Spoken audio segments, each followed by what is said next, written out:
Yeah, we're not doctors or giving any medical advice. This show is intended for educational purposes only, and you should talk to your doctor about any medical issues. Now let's get at it. Welcome to Chat the Fat, where nutrition authors Nissa Graun and TC Hale are going to break down common low-carb mistakes.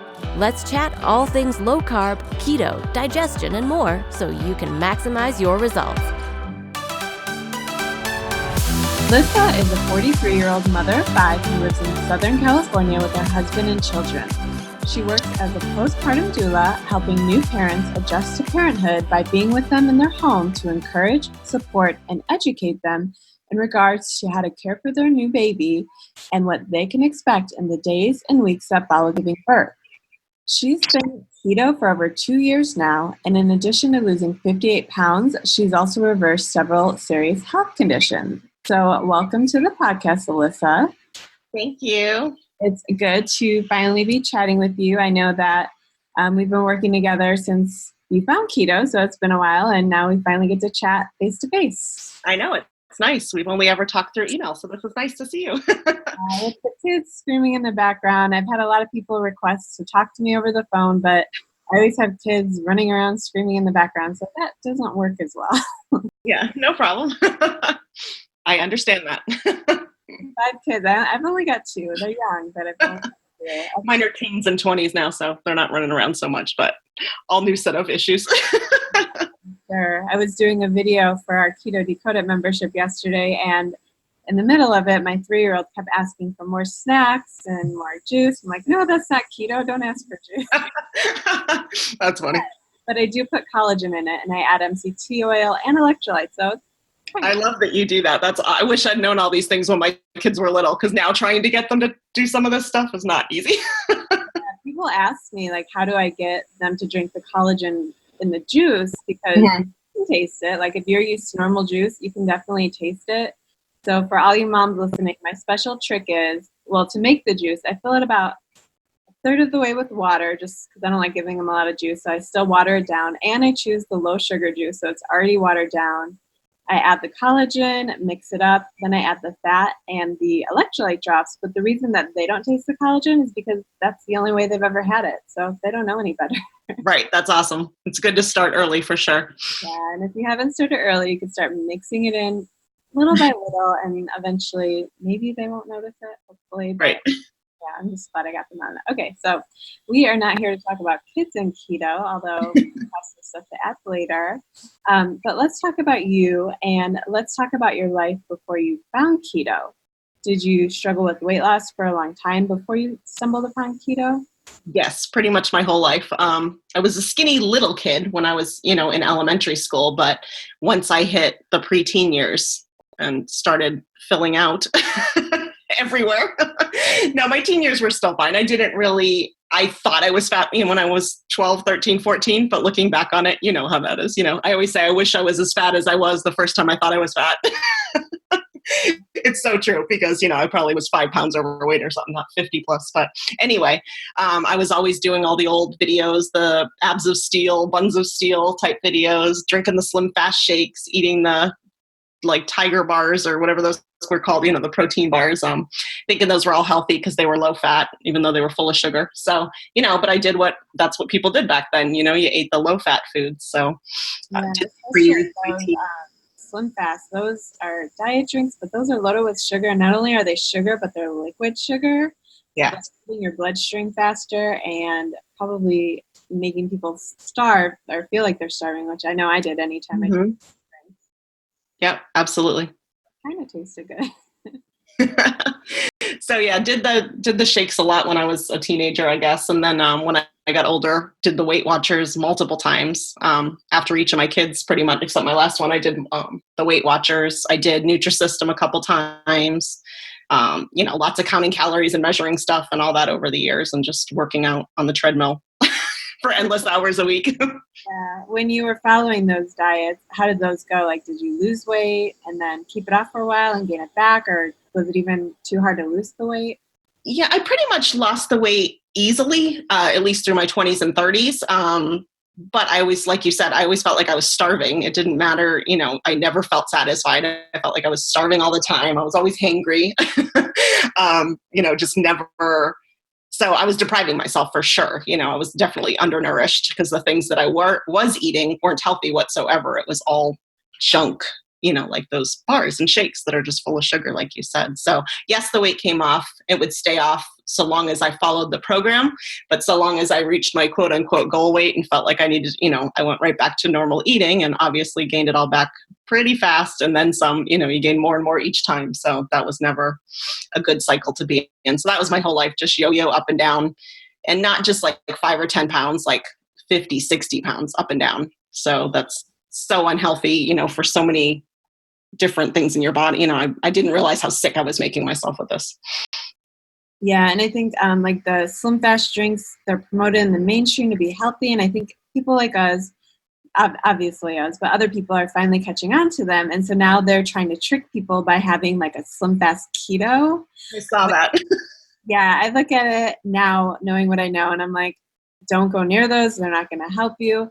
But I actually, so I wrote about it in my book about how they tried to get me as like a Instagram spokesperson, and I didn't even respond. And so I wrote about that in my book, and I actually had someone contact me like, oh, I started reading your book and I started keto and I got the Slim Fast keto, but then I read in your book, maybe that's not a good idea. So it's working. They're tricking people. Oh, for sure. If you're new, and if I had been new to keto, probably I would have been like, oh, good, a convenience keto food. I loved the convenience keto foods when I first started. Yeah. So since you and I were both tricked for so many years and following this bad advice, what finally led you to keto and what made you decide to get started?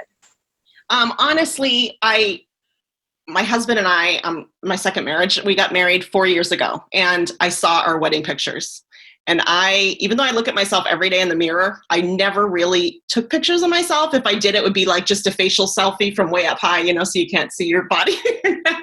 But most of the pictures were my kids, all the pictures I had. So I didn't have a lot of pictures of me in recent years. So when I saw my wedding picture, I couldn't even believe it was me. I could not believe that I had allowed myself to get that big. I'm only 5'2", and I was almost 210 pounds. So on my little body, that was a lot of weight. And I was just so unhealthy, so uncomfortable all the time. It was getting to the point where, my husband and I fly a lot and travel, and I was uncomfortable in the seats. Like I felt like I was spilling over into other people's seats, rides at the amusement park with the kids, things like that. So I knew I had to do something. And I was very tempted to go back to Weight Watchers to do something I'd done in the past where I had, and I'll be like, this time I'll keep it off because once I lose the weight, I'll just keep eating healthy and I'll just eat salads and grilled chicken and I'll be fine. And it was actually a friend of mine that started posting on her Instagram about keto. So that's when I first heard about it. And I was watching her progress, and she was probably about my size also. And I saw how fast she was losing it. And at the time, that's all I cared about, was getting that weight off fast. I didn't care about the health stuff. Like that didn't even cross my mind. It was just about getting that weight off because I couldn't stand that. That's how I'd let myself be.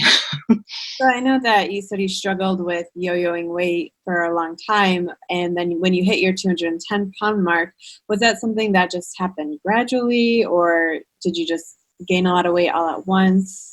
It happened pretty fast because I had lost a lot of weight. My youngest son was born in 2007. So the couple 2-3 years after him, I had lost most of the weight. I never got down to where like my lightest weight, but I was probably within 20 pounds of it.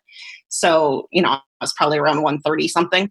So I'd lost pretty much all of the baby weight that I had gained. And then it was probably, I gained the weight back within maybe 2 years. So that's like 80 pounds, basically, from like 130 something to 210. Yeah. So it was almost 80 pounds. Yeah. So it happened pretty fast. You think it happened fast like that just because of all your years as yo-yo dieter? I guess. And that's when I met my current husband and fell in love, and I was happy. And I think we just didn't care. He ate horribly. I ate horribly. And it kind of worked for us. Like we both enjoyed eating junk food, sitting around all the time and eating a bunch of junk food. And we were fine with it. And, we were still young enough where we weren't having a lot of medical issues yet. And again, I wasn't even thinking about that stuff. So I was just having fun basically and enjoying my food. And I liked sweets and I liked carbs. So that's what happens when you eat a lot of sweets and carbs. Yeah, I think that happens when you get married too. Because I know when I married my husband, we were kind of in the same like, oh, let's order Chinese food. Let's go to the Cheesecake Factory. And that's how I got gestational diabetes, because I was drinking all the pink lemonades and eating, like, instead of eating a dinner, I would get like these little Mexican dessert puffs for dinner, and that's not healthy for pregnancy, but that's what you do when you're in love and you're married. And Yeah, exactly. And that's what I did with all my pregnancies too. So I didn't just gain 20 or 25 pounds. I mean, I'd gain 60 pounds, 80 pounds, and to do that multiple times. And like I said, I pretty much lost it after every time. But as soon as I'd go back to my old way of eating, which I always did, you put it right back on and then some. So I just kept getting bigger and bigger. And I knew at this point I was done having kids. So finding something that really worked. So when I saw her doing keto, I really started researching it and found out so many people were doing it. Started listening to the podcast, started reading books. I researched for months before I started, because that's the kind of person that I am. So being that you put in all that research, and a lot of people want to know this, because a lot of people are listening to this and maybe they want to try keto, but they don't really know where to start, or they're scared, or they haven't done their research. So when you first began your lifestyle, did you just dive straight into keto, or did you start out as low carb first? I pretty much dove straight into it. I probably, maybe for a week or two, slowly cut back carbs, because I was literally thinking, there's no way, absolutely no way I can cut out carbs and sugar. That is all I eat. I literally didn't eat anything healthy whatsoever. I was a junk food junkie. I didn't understand how I would make it work. So I was very doubtful. I didn't have high hopes when I first started, even though I saw so many other people having success that claimed to be like me, like a junk food junkie as well. And somehow they overcame it. So I'm like, okay, well, it's worth a try. I'm running out of things to try. So I'm going to try it. So maybe for the first couple of weeks, I just started cutting back on my carbs. But I dove into it pretty fast. Within a couple of weeks, I was full on into it, because I'm like, if I'm going to do this, I'm going to give it my all, give it a few months, see what happens. So when you first started, given that you are a junk food junkie, which I know I can relate because I used to also subsist on junk food, did you just like switch out all your junk food for like meats and vegetables, or did you first start off with like the keto junk foods? When I first started, I pretty much did like meat and vegetables. I was pretty strict about it. I was really confused on how to not confused, but I didn't understand how to get enough fat in, other than I was just putting a lot of butter on my vegetables and making a bulletproof coffee in the morning. That was mainly how I was getting, and I started making fat bombs and stuff like that. But I'm not a cook at all. My husband does all the cooking, and he didn't go keto for when I first started. I was the only one in the house eating keto, so it was kind of hard. It wasn't too hard, I guess, because he'd make a meat and a vegetable, and then he'd add in a carb for him and the kids. So it wasn't too bad, but trying to figure out, it was a struggle for the first probably month, I guess, before I got past that hump of getting the sugar and carbs out of my system, where I wasn't craving them all the time and having a hard time avoiding them, because they were in my house, and I wasn't about to, make my whole family to go by my eating style, because that would have been disastrous for everybody if we all started at once, I think. But just initially, I just kept it simple. And that's what I tell people that want to start. And I'm like, don't spend months researching like I did. Honestly, I would say jump right into it, do it. If you want to start eating meat and vegetables, start looking at ways to add in healthy fats, have an avocado, put some, fatty dressing on your salads, that kind of stuff. So I say just start and learn more as you go. So I think one of the big mistakes that a lot of people make when they jump into keto, or even if they start with low carb, is they have a lot of digestive issues, because we're in this mainstream focus of eating less fat and less calories, and so we really damage our bodies because we're not eating enough fat. And once you stop eating enough fat, then your bile slows down, so you don't break it down properly. So when you first started keto, were you dealing with any digestion issues at the time? Absolutely. For I think it was about 5 years prior to keto, my husband and I were both taking omeprazole every day. We had the worst indigestion, heartburn.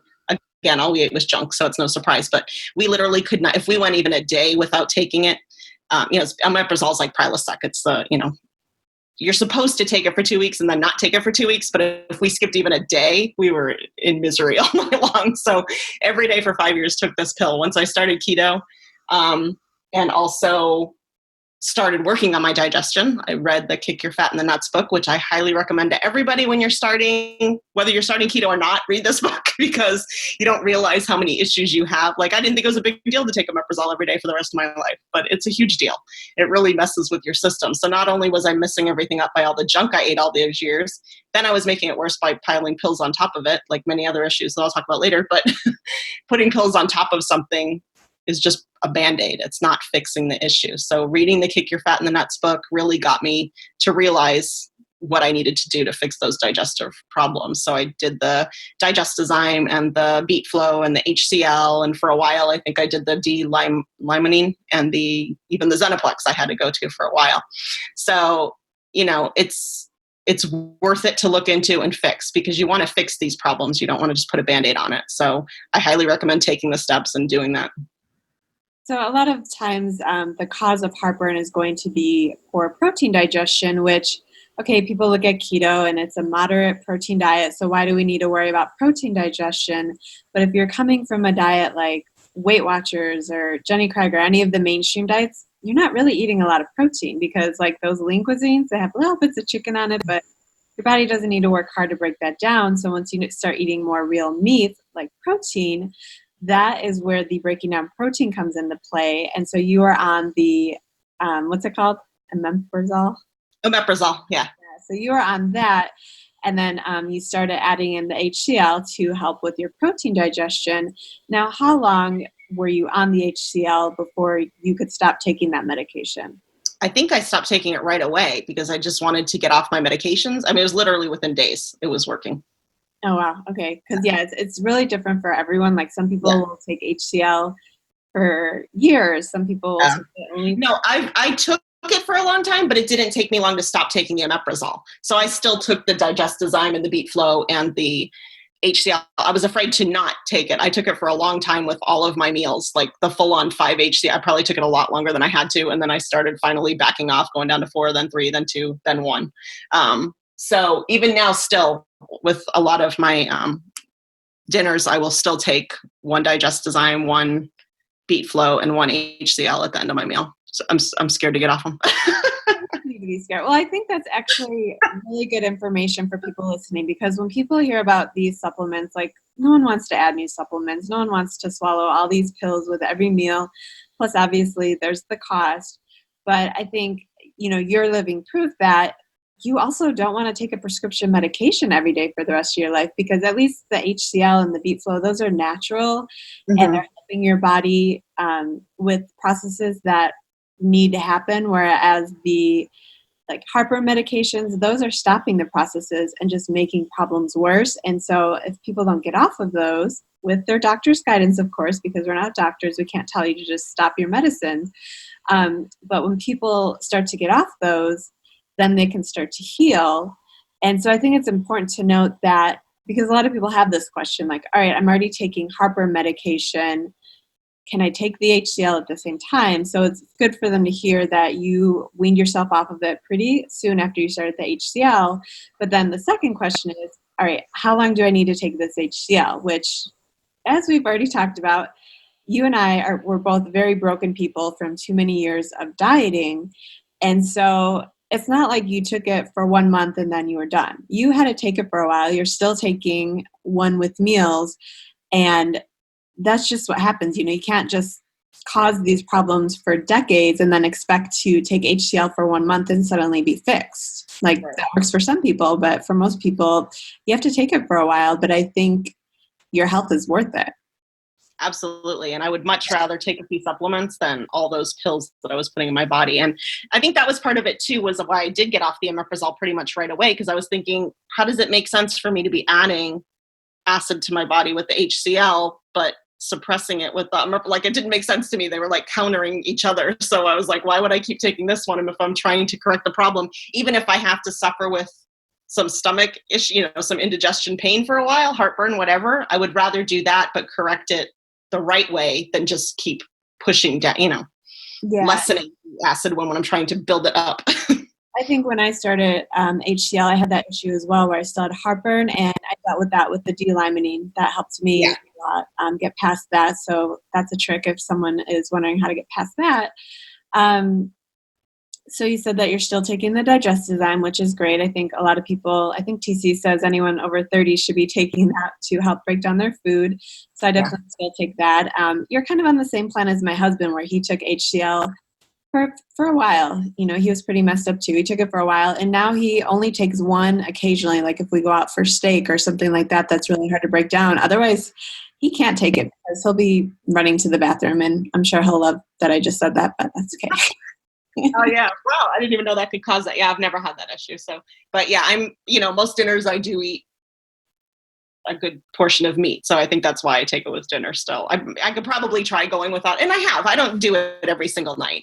Especially if we go out, I never remember to take it with me. So it's not like initially where I had everything in baggies and had them all in my purse and made sure I took them at every single meal. Now it's like, if it's there, I'll take it. If it's not, it's not. And I'm fine. But, I figure it doesn't hurt. And I don't take a lot of supplement. Those are literally the only supplements I take anymore are those 3. And like I said, at the most I do 1 of each at dinner, and that's it. And I don't know, I don't remember if you said this, but how long were you on the heartburn medication? 5 years. We took it every single day for 5 years. And I thought we were positive we'd take it for the rest of our lives because we could not survive without it. Reading Kick Your Fat in the Nuts definitely was helpful for you, that you were able to get off the medication that you took for 5 years that you thought you'd be on the rest of your life in relatively a really short time. Yeah, and like you said, everybody's different, because my husband also, once he joined me on keto too and lost as much weight as I did. But he never had to do the supplement protocol, even though he was also taking the omeprazole every day. Him just changing his diet, he's off the omeprazole as well, and he never took any supplements whatsoever. I told him about him and said, you might want to think about taking these, but he's like, well, let me just see what happens. And he started just halving his dosage of omeprazole, and he started taking it every other day, and he just weaned himself off it, and he's been fine. He's totally fine. He never had issues with heartburn. He didn't have all the medical issues I had either, though. So everybody's different. We're all screwed up in our own ways. Exactly. So are there any other digestive symptoms that you're still working on, or? Nope, not at all. They're gone. Awesome. So when you began keto as a lifestyle, what did it look like for you? Like, did you just start out counting carbs, or did you need to look at all your macros and fit perfectly to those? How did you start out? Yeah, I'm not a macro counter. That was one thing that was holding me back from starting this, is like, I don't want to count stuff anymore. Like, I've spent so much of my life measuring and counting and all this stuff. I was afraid to start counting things again, because I didn't want this to be a diet. I wanted to be this is what I'm doing for the rest of my life. And that's how I understand you're supposed to do it. And so for me, counting, I did kind of loosely count my carbs, not vegetables or things like that. I was more careful about what I was eating than counting things. And that worked for me. It doesn't work for everybody. I know lots of people need to count their macros, and I probably would have had much faster results had I followed more closely with the macros. But I was just trying to eat keto foods. So very basic meat and vegetables, like you said, adding in the butter and the fatty dressings and things like that to get in my healthy fats, and just getting all of the junk out of my system. That's really all I focused on. Okay. And I think that can work for a lot of people, like even just changing the quality of your food, going from all the junk food you were eating to eating meat and vegetables. Like, sure, maybe you're getting more than the 20 or 30 carbs that a lot of people say you need to eat while you're keto, but obviously it was working for you. And I think there's no need to count every macro that you take in if something's working for you. However, I do think it's important to learn how to count macros, because if it's not working for you, you need to figure out why. But also, I don't know if while you did that, if you ever hit a stall where maybe tracking your macros would have helped you, because maybe you were eating too many carbs and you didn't realize it, or maybe you weren't eating enough fat. Did you eventually start counting your macros, or what happened when you hit a stall? No, and I hit many stalls. I still refuse to count my macros. I'm very stubborn. I still refuse to count my macros. And that's what I'm saying. I would have hit goal much faster had I done all these things, but I didn't. So I'm not suggesting doing what I did whatsoever, but I did not count. And had I, for sure, I would have hit goal a long time ago, I'm sure. But I just had to do what was working for me. And any time I would try to do that, there were times I would keep a log. I had a notebook. I'd write everything down that I ate, and I'd write down all the numbers. And I was like, I don't want to do this. I was so anti doing it. I couldn't do it. So like I said, if you need to count macros, definitely do it. I highly recommend it. I just didn't do it.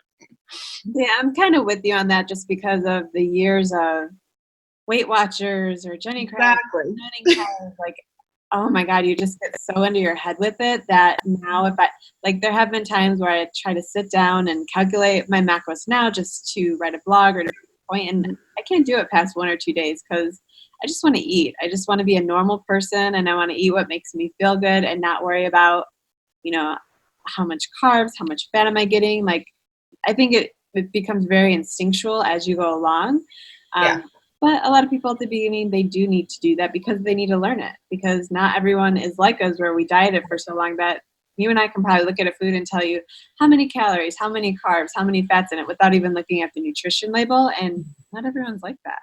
That's true. And I also felt like the more I was eating real foods, it was easier because I didn't feel like I had to keep as close track. Whereas if at times when I was eating way too many keto convenience foods, which is when I would hit stalls or even gain some weight back, that's when I'm sure my macros were all out of whack because some of those things, I mean, I looked at the label and I kind of knew, but I was probably eating way more of it than I should have. And same thing with fat bombs and artificial sweeteners and all kinds of that. Like there were times I got carried away where I was eating those for breakfast, lunch, and dinner. But during the times I was sticking with the meat and vegetables and the healthy fats, I was successful.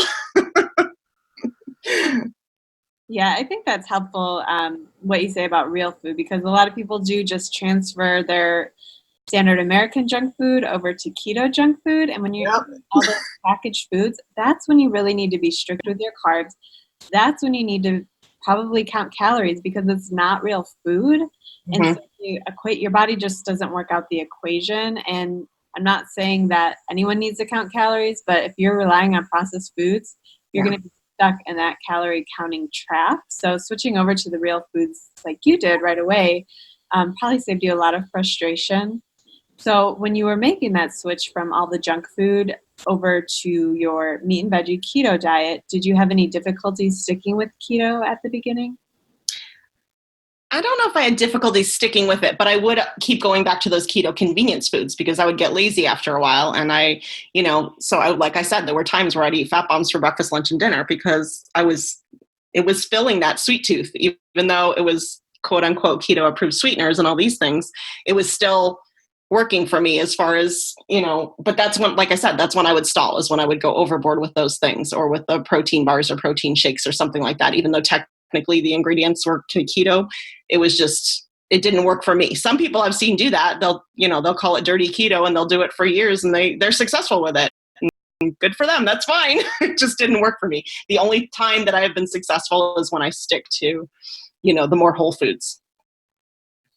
Okay. So this was years ago, so hopefully you could think back. But when you first started, did you encounter the dreaded keto flu? I didn't, because I did all that research ahead of time and I knew about the keto flu and I knew to drink, well, this is how I solved it anyway, but what I heard most suggested was drinking broth every day and adding salt to it. Some pink Himalayan sea salt. So I don't know if that's what prevented it, but people that I was following swore by it. And I did that every day. I drank a cup of broth, and it wasn't even bone broth then. It was just like the chicken broth out of a can or whatever, because that's all I knew then, and added a little sea salt to it, which I probably didn't even need to because it was probably already full of it. But I did that. And I did that for probably the first month and drank it every single day. And I don't know if that's what got me past it, but it worked. And I think that's really great for people who maybe are on the fence about keto to hear, because you have like the Jillian Michaels of the world, which I roll my eyes even saying her name because she just wants to get publicity, and here I am giving her more. But you have those people that try to scare people away from keto because of the keto flu. And if you take the right steps to prevent it, you don't even have it at all. And for those people that maybe still get it, it's a few days of not feeling great for a lifetime of getting amazing health benefits and easy weight loss. I don't know if it's easy for everyone, but it's way easier than anything else I've ever tried. Yeah, and way easier to maintain and keep off. And I think that, like you said, not everybody gets the keto flu, number one. Number two, if they do get it, it's not as bad as some will make you think. It's not, because I've had friends go through it and I've had friends not go through it. And the ones that do, like you said, it's literally just a couple of days of not feeling all that great, but you can push through. It's worth it. We have an episode, I think it's episode 20, all about the keto flu. So if people are confused, go listen. We have a PDF they can download too. Perfect. So when people begin keto, we've already talked about everyone's journey is different. Some people experience dramatic weight loss right away, while other people struggle. Some people even gain weight or they struggle to lose more than a pound or two. So when you first started, how was that for you? Did you have an immediate weight loss or did you struggle at first? I had a really big weight loss in the beginning, and I know it is hard. I've had so many friends that don't. They look at me and say, hey, how come you lost? I think I lost 18 pounds like in the first 3 weeks. I'm like, you need to look where I'm coming from. Like I said, I went from eating just junk all day long to eating meat and vegetables. So the amount of, that wasn't 18 pounds of fat, number one. A lot of it was water. A lot of it was inflammation. I had so much inflammation in my body. We haven't even talked about that yet, but I was so inflamed. It was horrible. So just all of that leaving my body. And then probably, I think I lost like 18 pounds the first 3 weeks, then like 13 pounds over the next month, something like that. And then it just got less and less. It went down to 7 pounds the third month or something, and then kind of went down to 1 or 2 pounds a week, which is fine. So that's how my weight loss went. And I encourage my friends where they don't see that right away. They're like, I've been doing it for a month and I've only lost 4 pounds. I'm like, that's awesome. I go, number one, you only have like 20 pounds to lose. Number two, you were already eating fairly well. Like it wasn't such a drastic change as my body went through. Yeah. And I do think that's important for people to understand too, because they hear these stories like, oh, so-and-so lost 30 pounds last month on keto, but where did so-and-so start? Like, was he eating McDonald's every day and now he's eating foods that he makes at home that are healthier? Or was he already eating a pretty healthy diet? Like people that maybe come from paleo over to keto, Right. They're probably not going to lose weight as fast because they're already eating a lot of real foods that their body understands what to do with. So the progress will be slow, but we'll still get progress. And maybe that doesn't always translate on the scale, but the more they do it, the better they are going to feel. Yes, absolutely. So now you've been following keto for 2 years. How long did it take you to reach your goal weight? I am not at my goal weight. I honestly don't even have a goal weight. I've learned to stay off the scale for the most part, which I think is so important. And it's so hard to ingrain in people not to rely on the scale so much, especially people that weigh daily. It's really hard to get my husband out of that habit. He loves to weigh all the time. And now he's putting on muscle. It's not even fat anymore. And I'm like, will you stay off the scale? I'm like, if your pants aren't tight, you're fine. Like, just go by how your waist, the pants fit around your waist. But like I said, I had many stalls and I had many setbacks because I kept falling back into the keto convenience foods, or I get lazy. Basically, I lost 58 pounds. I think it took me 8 or 9 months initially. Then I maintained. I wasn't a goal. I still probably wanted to lose another 20-ish pounds maybe.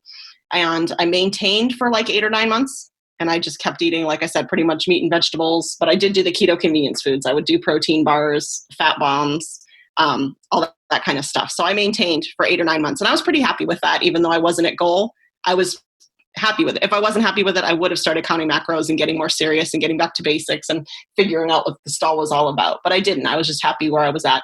So after 8 or 9 months of maintaining, then I went through 8 or 9 months of slowly gaining. So I gained back probably, like I said, I don't like to weigh myself, but probably 20-ish pounds over the next 8 or 9 months. Then it started last Christmas or last fall, I think. Yeah, it was probably Halloween where it started. And I didn't go crazy. I didn't go off keto. I wasn't eating the carbs and the sugar or anything like that. It was just way too much, probably artificial sweeteners, too much dairy. Like I said, I wasn't counting my macros. So I was probably way out of whack having too much, and I know I fell out of ketosis many times. So after 8 or 9 months of that, we went on vacation last month. And I'm like, Mike, I was still wearing the same size clothes that I'd gotten down to, but they were tight. I'm like, oh, this is not good. I can't let this happen again. And so when we got back from vacation about 4 weeks ago, it was perfect timing because it was your podcast with Jen Stevens came on. And I was like, oh yeah, intermittent fasting. I forgot about that. Because early on I had done it. I think I got to I started with 14, 10, then got to 16, 8. I think I did a few 18, 6s, but that was it. And again, that was still during when I was losing weight. So it was working great. And I didn't know if it was that or the keto, but whatever, it was working. And I felt good not eating 12 hours a day. So when I heard her episode, I was like, oh my gosh, maybe that's what I need to like kind of reboot myself here, coming back from vacation, just get back to the real foods, get rid of all this convenience junk and cut back on the fat bombs and those kind of things. And I started the intermittent fasting again. So I started with the 16-8, I think, and then went to 18-6 pretty fast. And now I'm just doing, for the last 3 weeks, I've been doing 1 meal a day. And I love it more than I can explain. I never in a million years thought I could eat 1 meal a day and be satisfied. But it is I feel better than I ever have. And I've lost about 10 of the 20 pounds that I had gained back. So I feel so good. I can't even explain. And the other thing that I learned from Jen Stevens, which I didn't really know before, was the whole clean fasting. I was never on board with the clean fasting. I could not drink black coffee. I could not, I would do a little cream in my coffee. I would do bone broth, which is fine. I mean, some people do this and that's fine. I'm just saying what I do. I learned clean fasting. That's what's working for me. So I only eat dinner, and that's hard to tell people because people literally think, well, of course the reaction is, of course you're losing weight. You're starving yourself all day. And I'm like, but I'm not starving myself. Read this book by Jen Stevens. Like when I eat dinner, I eat dinner. I eat a big salad. I eat meat. I eat, I can't have I'll have a couple fat bombs after dinner. So I feel so satisfied and I feel so much healthier and I have so much more energy. It's amazing. And I do agree with you because I also have been doing a few 1 meals a day. That's the OMAD, if anyone didn't pick that up. I don't do it every day, but maybe like 2 or 3 days a week where I'll eat 1 meal a day. And so I started doing the macro counting just to see how much I'm eating during that 1 meal. And it's like 1,600 calories on some days. Like if I don't control myself and I'm popping fat bombs, it'll get up there, and that's okay. I eat to satiation, but sometimes like when you fast all day, it's just this mental thing. Like you want to eat and you end up overeating. So that's the reason that I started tracking it because, I'm fasting to help heal my body. I don't want to go and overeat on top of it and slow things down. Right. So like you said, you're not starving yourself because I know if I'm eating 1,400 or 1,500 calories in 1 meal, back in my dieting days, that's more than I eat every day. I eat like 1,200 calories every single day. So if people call that starving themselves, then what do they call regular dieting? Right, exactly. And I don't suggest anybody jump into 1 meal a day by any means. I would definitely, if you're interested in fasting, number one, start with keto. Don't do them both at the same time. That's the other mistake I see people make is they want to do everything all at once. And I don't think that's a good idea. Like adjust your body to keto, give yourself a month or two, become fat adapted, all that. Then if you want to try fasting, start by just not snacking after dinner, try to get from 7 p.m. to 7 a.m. or whatever. Start with that and then slowly add an hour or two, to get to where you want to be. And some people have great success, with, 16-8. I have a lot of friends that do 16-8. So they'll eat 2 full meals and that's fine. You just have to find what works for you. I was no longer losing on 16-8 or even 18-6. I could probably maintain on that, but I wasn't losing anymore. And, in the beginning, you might feel a little, your hunger, you get the grumbly stomach or whatever around the times you would normally eat, but just try to hold off for an hour, drink some water, just try to slowly push it back until you get to where you want to be. And it's really not that hard. And now all day long, I don't even think about food all day. And I can take my kids out to eat and sit there and drink water or a black coffee and I'm fine. I don't crave it. I don't miss it. I don't want it. And when I do, sometimes on the weekends, I will eat 2 meals and I'll start at like 1 or 2 o'clock and I don't feel good at the end of the day. My body is really adjusted to being fine with just having dinner. And I love that. And I think there's 2 things that you said that are important to know. It's easy for you because you're not adding artificial sweeteners. You're not adding little bits of food here and there. You're doing a clean fast, which makes it so much easier and so much more effective. And the other thing is you waited until you were fat adapted because a lot of people just try to jump right in and then they're starving all day. And not only are they starving, but it's not effective because their bodies aren't fat adapted. It's not able to pull from their fat stores, which means it's stressing their body out. And that could actually lead to weight gain, even though you're only eating 1 meal a day. So I think those 2 points are definitely worth repeating for anyone listening who might be thinking about jumping into that kind of routine. Absolutely. And don't rush it. If you're hungry, like if you have a headache and you're seriously not functioning properly and you need to eat, then eat. Like eat something. Don't starve yourself. Like I said, just push it back an hour at a time as long as you feel comfortable. It shouldn't be forced. It should come natural. Like I am not hungry till 5 o'clock anymore. That's just how my body is. Like I said, I had a little bit of grumbly in the stomach the first few days around when I would normally eat, but if you gradually push it back, that goes away. And I'm not hungry at all till 5 o'clock pretty much every day. And all I have is, that's the other thing. The clean fasting literally means plain water, no flavor in it whatsoever, plain black coffee, or I think some people do tea, but I'm a coffee drinker. And I used to put so much stuff in my coffee, it wasn't even coffee. Like it tasted like a sweet sugar, even with the artificial sweeteners, I'd put so much and so much heavy cream that's the only way I could drink coffee. But now I'm fine. I have my 1 cup of black coffee in the morning and I just drink ice water all day and that's it. And I'm fine with that. But like I said, don't push it, do it. Listen to your body. If your body's starving, eat something, go slower. So back when you first started 2 years ago, you started keto.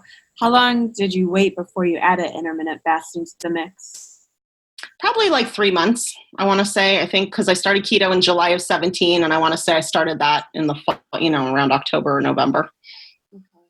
And when you were losing the majority of your weight, did you typically fall into any kind of pattern? Like you lose a lot of weight at the beginning of the month and then towards the end, or was it like a consistent 1 pound each week or 2 pounds each week, or how did that work for you? I honestly only weighed myself weekly for probably the first 6 or 7 weeks, maybe. I would weigh myself every Friday. After that, definitely by my 2-month point, I was down to just weighing myself once a month. I was really trying to get out of the habit of weighing myself every day. So I was doing the once a month weigh-in, which I would keep track. I had a little chart that I kept track of it. And also I would do 1 measurement around my belly button, and that was it. I didn't want to measure my whole, again, I don't like the number and the tracking and all that kind of stuff. So I was doing as little possible. And I felt more accomplished when I would look at how much I lost in 30 days. As hard as it was initially getting out of that habit of weighing weekly, and especially for people that weigh daily, I don't even know how, but trying to go a month without weighing, I know is very, very hard for people, but I recommend it so much because your weight fluctuates not just day to day, but even week to week. I mean, I think weekly is better than daily, but if you can make it a month before you weigh, I highly recommend doing it because then you see the success much easier. Yeah, and people don't realize how much the scale is affecting their day. So like if they have a good day, a good weigh-in, maybe they'll be happy for the day and there's nothing wrong with being happy, but then the reverse is if the scale doesn't move as much as they wanted it to, or even if it goes up because maybe they had a few extra carbs and they have a little bit of water weight, maybe they gain some muscle. But if that number goes up, it can affect the rest of their day. They can be in a bad mood. It might cause them to go off their plan because why am I eating this way if I'm just going to gain weight? And it probably means nothing at all. So I think that it's great that you're not in the habit of weighing yourself, even though that's what people want to hear about. They want to hear about the pounds and how long it took to lose the pounds and how many pounds did you lose each week. But I mean, yeah. That that that's not really what's important. No, it's not. And getting new people coming on to understand that is so hard. They just can't. I'm like, why am I doing this? I did it for a week and I gained 2 pounds. I'm not doing this. This doesn't work. I'm not doing it anymore. I'm like, can you just please trust the process? Just please give me your scale for a month. Don't go to your scale for a month. And I did have the pattern, like I said, the first month or 3 weeks or whatever, I'd lost 18 pounds, then 13 pounds. Then, after the first 2 or 3 months, I went down to about 1 pound or 2 a week on average, averaging it out over the month, like I said. So. And that, for people listening, the 1 or 2 pounds each week, that's normal. That's what we're supposed to do. So these people who are telling us that you're going to lose 5 pounds every week because you're eating a keto diet, that's not true. Maybe at the beginning for some people, and that's not fat, it's mostly water, or like you said, from the inflammation. But the 5 pounds a week isn't realistic for 99.9% of the people, but the 1 or 2 pounds a week, probably even more so, the 1 pound per week is what's realistic. So if you're hitting that 1 pound, instead of getting mad at yourself or thinking you're doing something wrong, I think people should celebrate because that's what they want. And when they get that 1 pound consistently each and every week, if they only lose 1 pound a week, but they do it for a year, that's more than 50 pounds that they lost. And it probably won't come back because they took time to develop habits to get that weight off. So exactly. So along the way, you talked about that you definitely experienced some weight loss stalls. Do you have any tips to help people who might also be in a weight loss stall, how to get past that? I think it really, well, if you don't want to count macros like me, first I would suggest counting macros if that's something that works for you. Because I think, like I said, that could have made my life much easier over the last 2 years, this journey. But other than the counting the macros, if your macros are all good, I would say getting back to real foods as much as possible. For sure. The more whole foods you can eat, the better. And try intermittent fasting if that's something that interests you. And like I said, start slow and see how that works. But those were my two biggest successes for getting past the hump. And when you when you lost your weight, I think you said 58 pounds, once you reached that, did you start adding carbs back in? Like, were you looking forward to adding anything back in, or did you just keep the carbs low? I kept the carbs low, but one thing I started eating and became addicted to was sweet potato fries. Why are they so good? It's funny because I never even ate potatoes before keto, and now Me either. sweet potato. I have some recipes that are really good, but they're more for the low carb followers, not necessarily. Yeah. So I honestly think that's what started my scale going back in the upwards direction. Was like every Friday night we go out to eat, and I started getting sweet potato fries like every Friday night with my bunless burger. And I think that's what started to slowly creep up my weight. I do it on Friday and Saturday. So Yeah, but at least you're at goal. I'm still not at goal. That was the problem. I wasn't at goal yet. Maybe I'll try it again if I ever reach my goal, which I will if I can just stick with it. So you'd mentioned that your husband eventually came on to keto and he had some really good success. What about the rest of your family? How did they eat? No, my kids have tried cutting back on carbs, I guess, sometimes, but it doesn't really work for teenagers very well. They're just, I hate that I didn't know this when they were little, because if you have little kids at home, then, start when they're young, because I think it's so much easier just to teach them from a young age to eat healthy. But because I ate so much junk food, that's what we had in the house. So that's how my kids ate.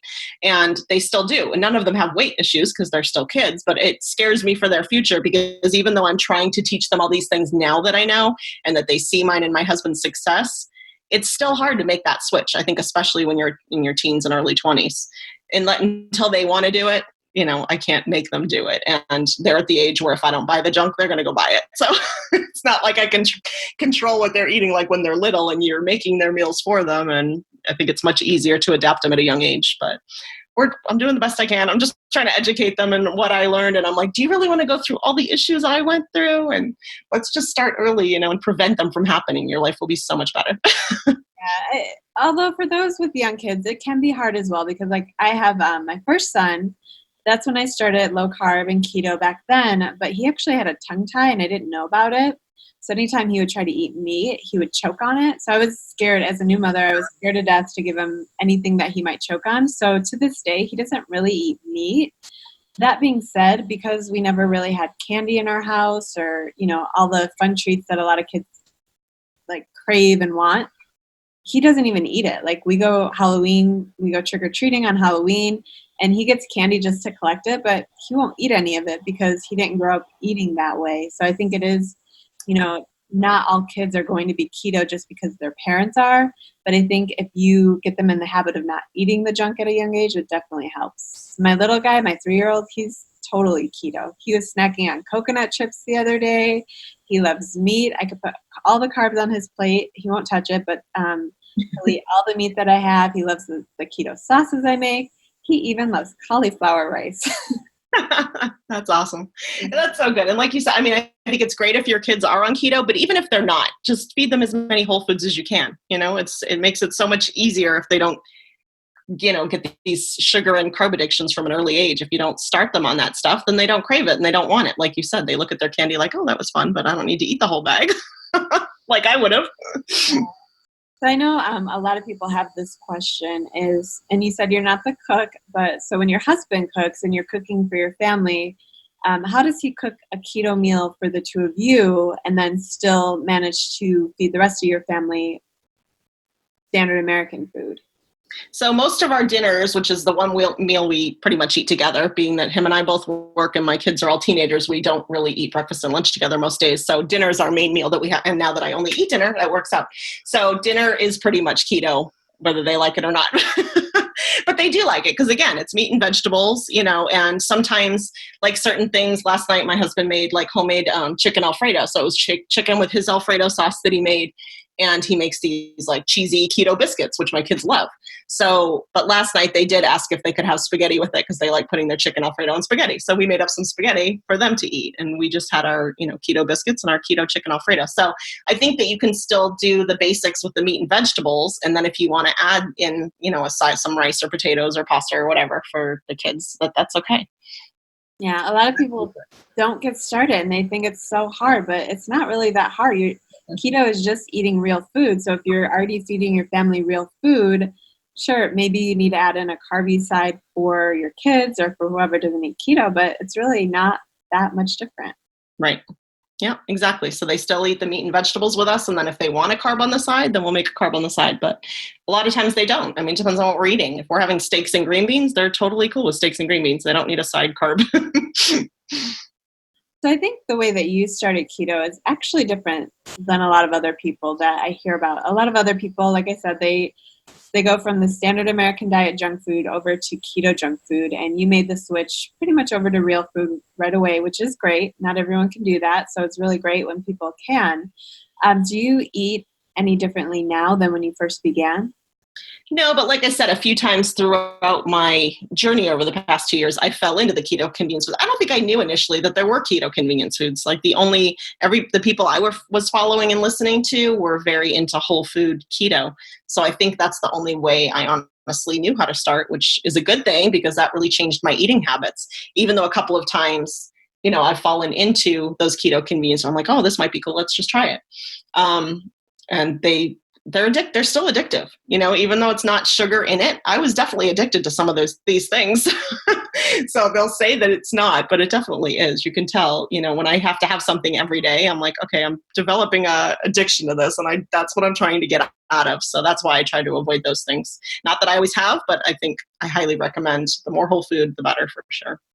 Yeah. I mean, I started, I think almost 5 years ago. You started 2 years ago. And I think back then, even 2 years ago, there weren't nearly as many keto convenience foods as there are now. Like I just got back from KetoCon and it's crazy how many keto food sources are out there. And I know so back in the day when I was doing all the yo-yo dieting, I was also eating all of the processed like protein bars or convenience foods. And that plan never worked for me. That always resulted in yo-yoing weight. So while some of these keto products are great and they're good to have on occasion, if most people are including them in their everyday diets, that's where I think a lot of people aren't going to find success because they're just doing the same thing just with net carbs. And that's not going to work out long term for too many people. I completely agree. And I think it's okay, if that's the only way you can start, then do it. But the sooner you can switch yourself to real foods, it's just going to make your life easier and you're going to feel so much better. I never even fathomed what healthy felt like. I literally was never healthy in my life. Speaking of that, what are some of your biggest non-scale victories while following keto, or what are some of the health changes you've noticed? Yeah, that's the big thing. I mean, like I said, when I started this, all I cared about is the weight loss and the other stuff came, I should have got into it for health reasons and weight loss is a byproduct of that, but I didn't. I came in for the weight loss and then fixed so many health issues. So the digestion, like I mentioned, got off the omeprazole that I've been taking every day for 5 years. I had been diagnosed with type 2 diabetes probably a year or two before I started keto. So I was on metformin every day for that. I had a non-alcoholic fatty liver that I was also diagnosed with a year or two before I started keto. And I had rheumatoid arthritis, for which I was giving myself Humira injections in my leg every 2 weeks for about a year and a half prior to keto. I'm off all of those medications. I reversed my type 2 diabetes, got off the metformin. I no longer have a non-alcoholic fatty liver, no longer have rheumatoid arthritis, don't have to give myself injections. So I'm off all of that. And it only took 3 months of keto before these things happened. I wrote down my numbers here. My fasted glucose prior to keto, I went for a checkup like just a couple of weeks before keto. So I had my starting numbers and then I went back 3 months later for a recheck. So my fasted glucose was 182 and it went down to 70. in 3 months. My alcohol, like I said, my fatty liver was gone. My my rheumatoid arthritis. So the amount of inflammation I had in my body, the C-reactive protein is the test marker for inflammation. I think normal is like 0 to 5 or something like that. My one before I started keto was at 18.9, and it went down to 2.7. Wow. Like it's I can't even explain to you, and how much health, just getting the weight off my body, like how uncomfortable I was, the pain in my feet, the pain in my hands from the arthritis. There were days my hands, like I couldn't even bend my finger, and I was only like 40 years old, and I felt like I was 90. It was awful. So in 3 months, all those things were gone. So you had all those numbers done at your doctor's office. Did your doctor give you any problem? Like, did you tell him you were following a keto diet? Did he or she have any problem with that? She's actually really supportive. I was so scared to go in after that 3 months when she asked me how I did it. And I didn't tell her before I started. I waited till the results came back 3 months later, and she's like, what did you do? Plus I had lost, like, by that point, probably like 30 something pounds. I don't remember. I don't have those numbers in front of me, but I had lost a lot of weight in the first 3 months, plus reversed all these things. She's like, oh my gosh, what did you do? So I told her, I said keto, thinking she wouldn't even know what it is. And she's like, oh, that's really good. Like I was like, oh yeah, you know what it is and you're supportive. She's like, keep doing that. I mean, that's good, because there are doctors out there where you'll have all of these amazing changes, like obviously not just the weight, but you have the health numbers to prove it. And then you tell them you're eating keto and they say, no, don't do that.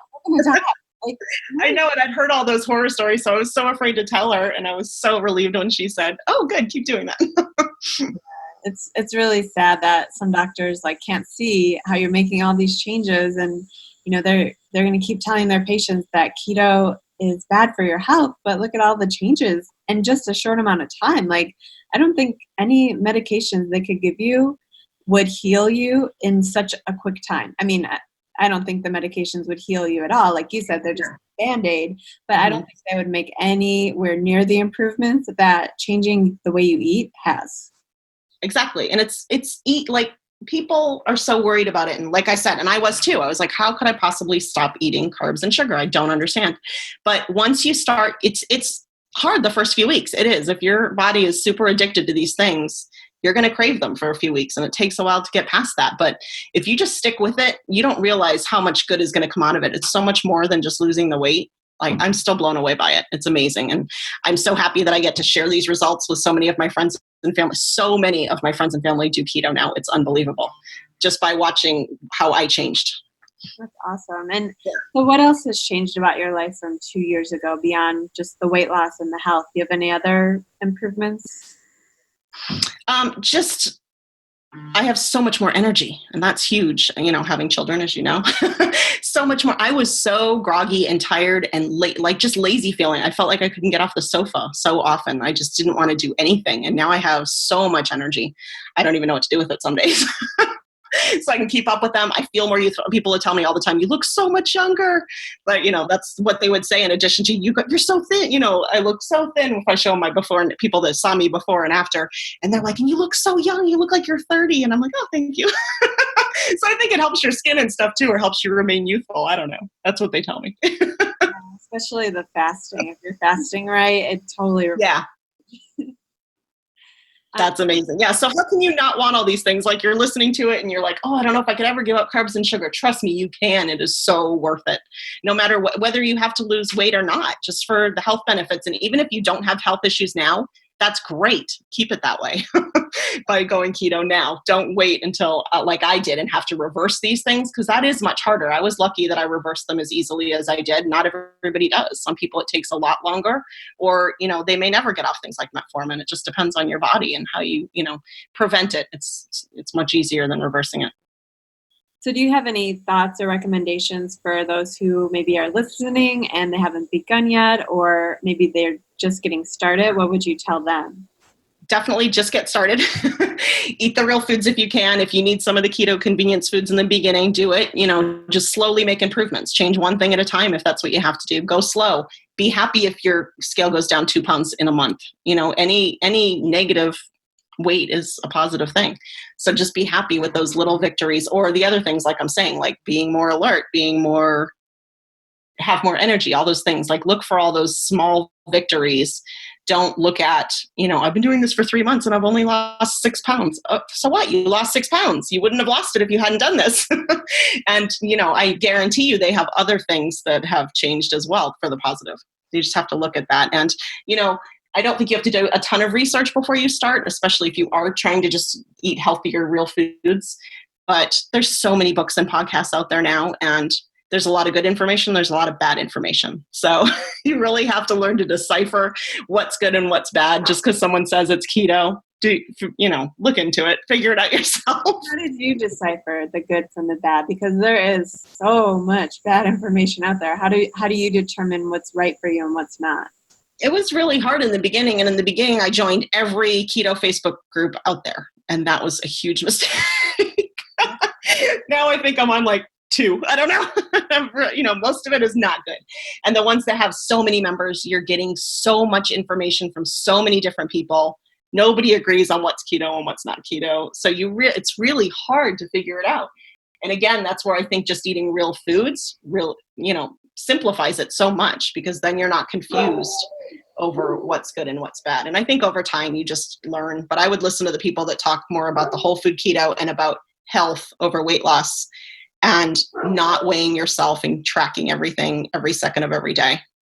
Yeah, and I think you did a lot of work to realize what was best for you. Like you read Kick Your Fat in the Nuts, which is all about there's no one diet that's right for everyone. Yep. You need to do the work and put in the time to figure out what's right for your body chemistry, what's right for your current situation.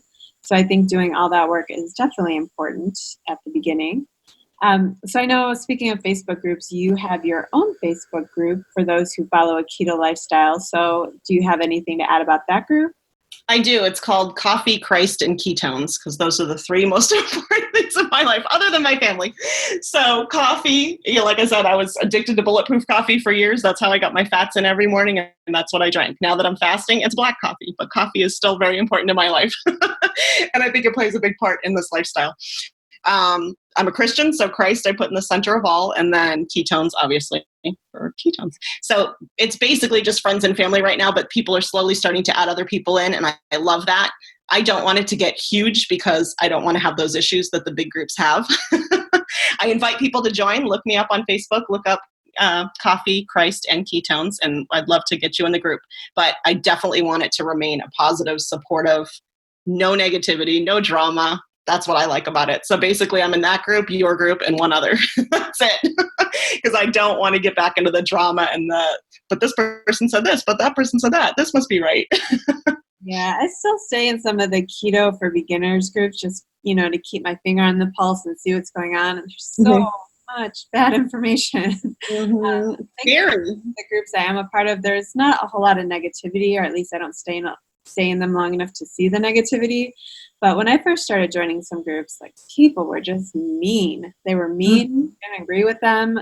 They would let you know about it and berate you. And I don't know if those groups still exist. I hope people aren't a part of them. But yeah, definitely look for the groups where people are positive, promoting real food, and letting you figure out what's right for you instead of telling you what's right for you. I think that's important too.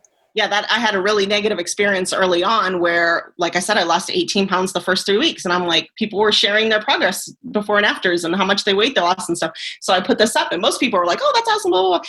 And that was back before I knew, like, maybe not put this out there because everybody doesn't have that kind of success. But I was just so proud and happy and excited, and I wanted to share. I was doing their lifestyle and it's working. And most people were very complimentary and nice, but I had a couple like, you're lying. There's no way. That picture's probably from 3 years ago. And there's nobody can lose 18 pounds in 3 weeks, not even if you're starving yourself. And I'm like, why would I lie? Like, I didn't even understand why they would think that I would lie, but I ended up taking the post down and leaving the group because it was just like, this is crazy. How are people so mean? I don't even understand. They don't have ketones. They're telling people how to get ketones, but if they're that mean, they can't possibly have ketones. Right. I'm like, how are you so mean? Don't be mean. Be supportive. So that's part of the reason I started my own group, because I didn't want my friends and family going and getting these outside sources. That's the other thing. I wanted them to come to me, but rather than being on the phone with everybody all day, every day, which is how it started, which I loved helping them get started. But I thought, let's just put it all in one place. And that way everybody can go there. All the answers will be there. I'm working on putting up some files with all the basics and all that kind of stuff. So that way, it's just easier to get the correct information as I've learned it across to my friends and family and others that want to have success and not go through all the ups and downs and craziness that I went through in the beginning. All negativity. Like the only negativity I really see right now is sometimes like with my book reviews, people that love the books don't leave reviews, but people that don't love something about the books, those are the people that, feel obliged to leave a review. And there was a lady who, I guess I didn't say what she wanted me to say, or I don't know, she didn't understand what I was saying. And she wrote that she was so frustrated that she threw my book across the room. Oh my God. And I want to reply to her and say, no, go pick it up. You don't have ketones, so you need to read the book so you can be happy. That would be so hard. That's the other thing. I cannot handle that kind of criticism. Like, I don't know if I could write a book or do a podcast or anything that gets reviewed. I stopped reading reviews because that also, like the scale, it also affects my entire day. So hopefully people are writing nice things because I stopped reading them. If you're listening, go write nice things, because otherwise people are just hearing from a lady who wants to throw my book across the room. Exactly. I reviewed one of your books. I don't remember. I read them all, but I only reviewed one. I'll have to put up reviews for the other ones to help you out. I'll go back and read them again. I'll see nice things. Oh gosh. Tangent. Do you have any favorite keto products you use? I know we talked about a lot of keto convenience foods that we want to avoid, but that doesn't mean everything's bad. So are there any favorites that you like? It doesn't mean that everything's bad. It's definitely not bad, but I'm just, at this moment, I'm just trying to stick with the whole food, do my intermittent fasting, just have dinner with my family. And only eating once a day also makes it so much easier to avoid those keto convenience foods, because I'm not snacking and I'm not having to grab a quick breakfast or lunch. I'm having dinner where we all sit down together and we have time to prepare appropriate, healthy foods. So honestly, I don't have any to recommend. Oh, no, that's fine. And I definitely agree with you. Like on the days that I only eat one meal, I almost feel like I buy too much. Like I buy the cauliflower foods, cauliflower crackers, because I like those ingredients, and those are, if I want something crunchy, they're good. Or I buy like the coconut chips, which are a little bit processed. And sometimes I feel like, wow, I bought way too much because I don't eat them because I'm only eating one meal a day. And so I'm focusing more on meats and vegetables. So I definitely agree with you there that, going to a 1 meal a day plan, or even if you alternate it like I do, you actually focus way more on real foods. And so it will save you on your food budget and it will save you on your health. Yeah, it makes life so much easier than having to, prepare 3 meals a day, or, I'm always on the run. I'm super busy. So that's where eating a lot of the convenience foods comes in. I think when you just don't have time to prep, and even if you can spend all weekend prepping, and that's great. I love that people do that. That was just never me. I would grab the convenience foods, which was not good. So for me, 1 meal a day is a life changer for sure. That's awesome. Well, I think a lot of people are going to be really inspired by this, because you're not giving the basic keto advice like you must eat this, you must eat that. Like you realize that you got to be flexible. People got to do what they can do. So I think a lot of people are going to be inspired and pick up some great tips. Did you have anything else to add before we end? I really hope that that's the case. And I love that. And I love that you promote that, and the podcasters and the books that I read promote that as well, like the real food keto. But do what works for you. If you need to go low carb first, that's fine. Like you talk about, start with that. If you have to do the convenience foods at first, that's fine. Start with that. Every little improvement is an improvement, and just look at every little thing you do, you're changing your life for the better. And that's all that matters. Take baby steps, do what you got to do, and just do it. Awesome. All right. Well, that wraps up our interview. Thanks so much for talking to me. It's been really fun. And, I'm sure I'll see you in the group soon. Thank you so much for having me. It was wonderful. I will talk to you soon. Whether you're brand new to keto or just looking to move past roadblocks, join us for our next Troubleshooting Keto Master Workshop. Go to chatthefat.com/workshop to find upcoming dates and register for this totally free event. You just might find your missing piece of the puzzle. Until then, we'll see you next week on Chat the Fat.